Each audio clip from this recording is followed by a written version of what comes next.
Moi rakas Henriikka. Tai parahin Henriikka. En tiennytkään, että olen näin suosittu Porissa. Tuntuu kuin olisin paikallinen rockistara.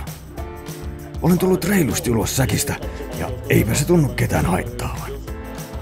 Sulaudun muiden opiskelijoiden joukkoon täysin, enkä edes itse muista olevani monta sataa vuotta vanha. Oikeastaan kaikki tunteekin minut jo nimeltä, ja se johtunee siitä, että kampus on hyvin yhteisöllinen. Jotkut kurssit ovat aivan mahtavia.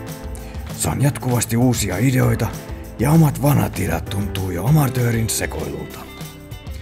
Tosin osa kursseista menee hieman yli hilseen, mutta pystyn opiskelemaan itsenäisesti haluamieni aiheita.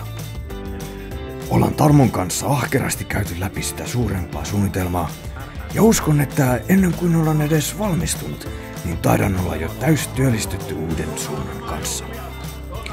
Niin että kiitos vaan tosi paljon tästä vinkistä.